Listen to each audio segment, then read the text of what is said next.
Hi, my name is John Green. This is Crash Course World History, and today we're going to talk about Africa.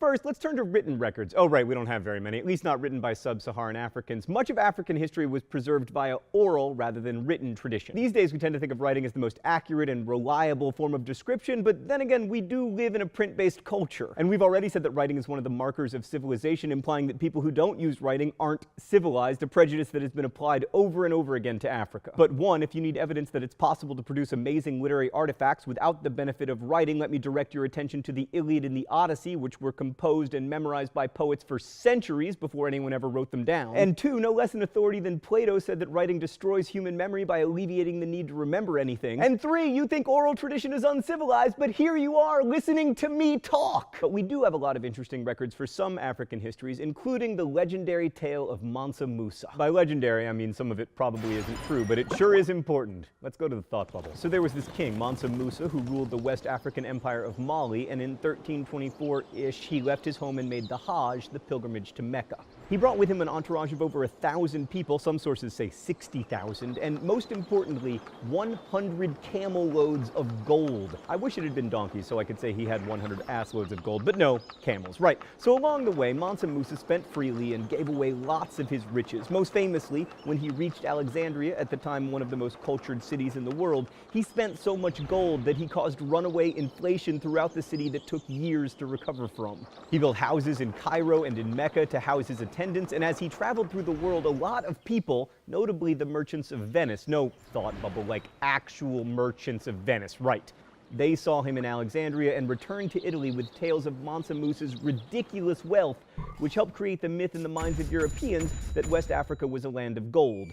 They ask you how you are, you just have to say that you're fine when you're not really fine, but you just can't get into it because they would never understand. Of gold, an El Dorado, the kind of place you'd like to visit, and maybe, you know, in 5 centuries or so, begin to pillage. Thanks, Thought Bubble. So what's so important about the story of Mansa Musa? Well, first, it tells us that there were African kingdoms ruled by fabulously wealthy African kings, which undermines one of the many stereotypes about Africa, that its people were poor and lived in tribes ruled by chiefs and witch doctors. Also, since Mansa Musa was making the Hajj, we know that he was A, Muslim, and B, relatively devout. And this tells us that Africa, or at least Western Africa, was much more connected to the parts of the world we've been talking about than we generally are led to believe. Mansa Musa knew all about the places he was going before he got there, and after his visits, the rest of the Mediterranean world was sure interested in finding out more about his homeland. Mansa Musa's pilgrimage also brings up a lot of questions about West Africa, namely, what did his kingdom look like and how did he come to convert to Islam?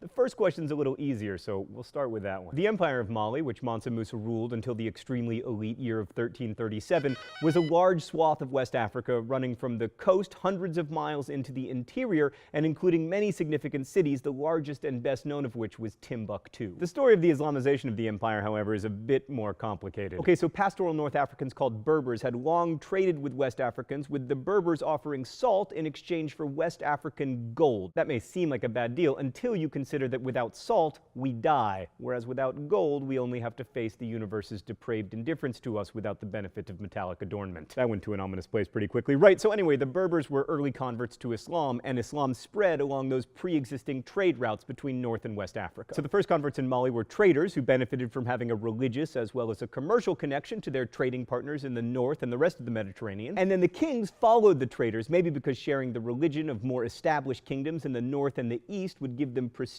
not to mention access to scholars and administrators who could help them cement their power. So Islam became the religion of the elites in West Africa, which meant that Muslim kings were trying to extend their power over largely non-Muslim populations which worshipped traditional African gods and spirits. In order not to seem too foreign, these African Muslim kings would often blend traditional religion with Islam, like, for instance, giving women more equality than was seen in Islam's birthplace. Anyway, the first kings we have a record of adopting Islam were from Ghana, which was probably the first empire in West Africa, and it really took off around the 11th century. As with all empires and also everything else, Ghana rose and then fell and was replaced by Mali. And the kings of Mali, especially Mansa Musa, but also Mansa Suleiman, his successor, tried to increase the knowledge and practice of Islam in their territory. So for example, when Mansa Musa returned from his Hajj, he brought back scholars and architects to build mosques. And the reason we know a lot about Mali is because it was visited by Ibn Battuta, the Moroccan cleric and scholar who kind of had the best life ever. He was particularly fascinated by gender roles in the Malian Empire and by Malian women, writing, "They are extremely beautiful,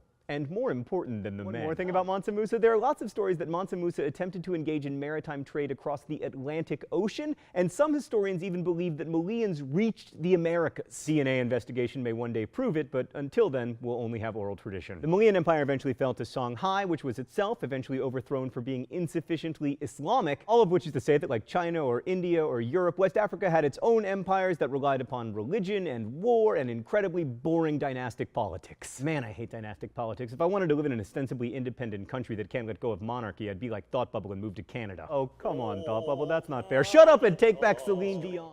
Thanks for watching. I'll see you next week.